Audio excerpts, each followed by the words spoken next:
And welcome everyone, we are here on Neoplanet S for game number 2 of the MSL Season 2 Code Gold Grand Finals. Down here in the bottom left hand corner of the map we have the player that was previously red, he's now purple, the Protoss player, Jordasniper.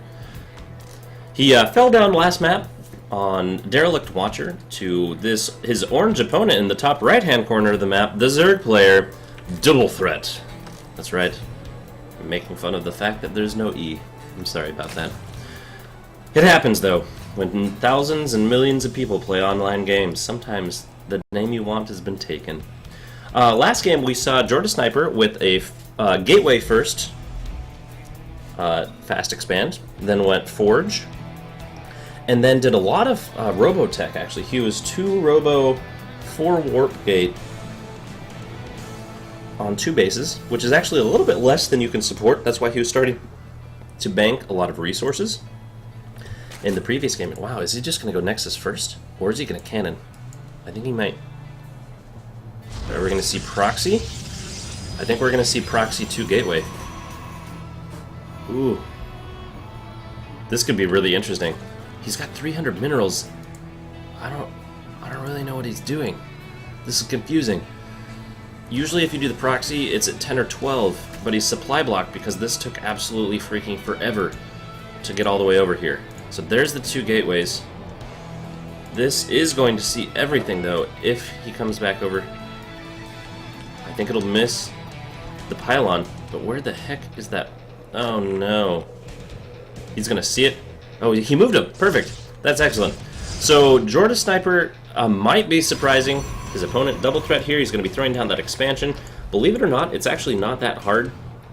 Wow, that was so close. It's not that hard.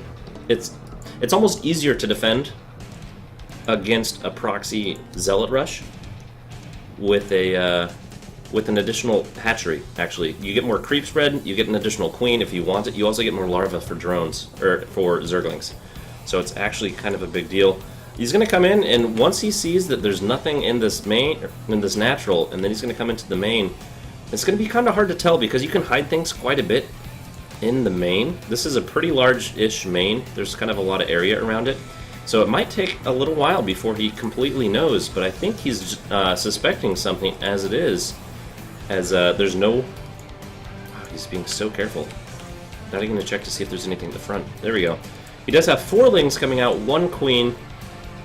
Not too big of a deal. It was pool first, so that's why you see the queen coming out before the other hatchery is done.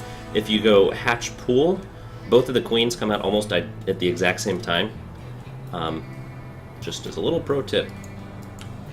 Oh my goodness, that's so close. Look at that.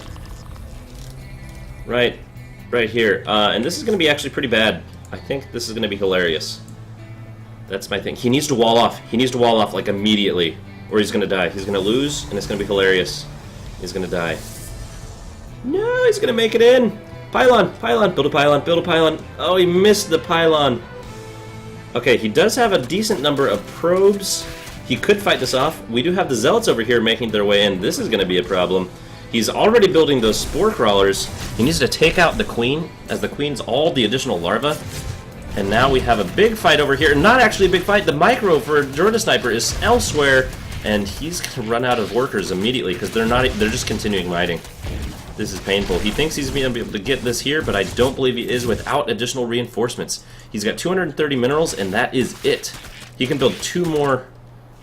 No, you can't. Oh, okay, so he could. He's going to expand. This is going to be kind of weird. Zealots are beasts. They have lightsabers for hands. 4 kills on 1 zealot. Ooh, this could be good. There are going to be 6 more lings popping out, but with this many more... Oh, no, he can't lose all these zealots. He needs to pull these zealots down in to help these out. Wow, this is actually hilarious. So I think it's going to turn into this really crazy base race. What's the unit count? We have 6 drones to 1 probe, 5 zealots to 4 lings. Wow. Who's actually going to take this game? Doublthreat has actually no money. I think Jordasniper might actually take this one. But Zerglings are so much faster, and he still doesn't know that that's there. Oh my gosh, that's painful. The Hive Cluster. Go lightsaber hands. These are all Mace Windu zealots. That's pretty clear. You can tell that by the fact that they're purple. Other ones you have are the normal Jedi ones, which are green and blue, and the Sith ones look pretty cool, as they are the red. Leaving this base here, that's a little bit interesting as well. He's got, what is that again? 2 more on the way. He's going to have 10 lings against 5 zealots. I don't know if anyone saw this before, but 1 zealot takes out 4 zerglings, so the math here doesn't look like it's going to be in favor. He's looking for those proxy gateways. He can't find them. He just feels like he should have seen them. This should be mining, but it's not a big deal. That zealot is going to get taken out, and it's going to be if he can isolate those. But these 3 zealots should be able to take out this whole thing, although maybe not. Ooh, this is going to be close. He needs to keep those zealots together, as the zealots will do very well all together. But if not, oh, what's the unit count now? We are 5 zerglings to 3 zealots. The broodlings are going to come out. This is a problem. They might actually get all of these zealots. Yep, they're going to get all those zealots. That's really, really unfortunate. Oh, okay, they survived. Excellent. Good job, guys. 9 kills, 7 kills, and 1 drone. It's 1 drone and 6 larvae against 2 zealots and 2 probes. And it looks like this game is going to very quickly, potentially very quickly, go to Jordasniper. 8-1. Very close game. The broodlings, I thought the broodlings and the zerglings were going to take it out, and we were going to be left with only 1 drone and 1 probe. I was really actually kind of hoping for that, as that would have been absolutely hilarious, and I would have submitted it to day 9 as one of the closest games ever. Yes, he is still mining, technically, although he does have 3 times the worker count.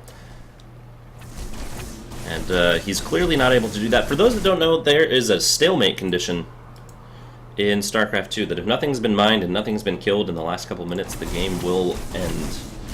So that's mostly against Terran players, where they can float their buildings away and you don't have air units. So that's to prevent things like that.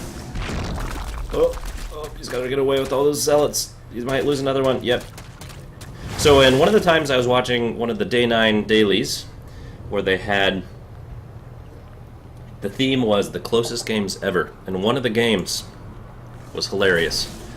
And it was 2 zerglings against a zealot, and there was a hatchery. No, it was basically like this. And what ended up happening was the zergling came over and took out, they actually killed their own spawning pool to get the broodlings, so then the broodlings could attack the really wounded zealot. And it worked. The problem is that even with that, the zealot survived with 3 hit points, and then the guy won the game. It was absurd and ridiculous and super awesome. He's going to kill this. This is actually a really good idea, because these do not kill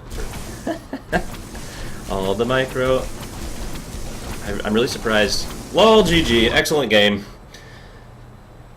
Wow. Freeze frame. Check it out.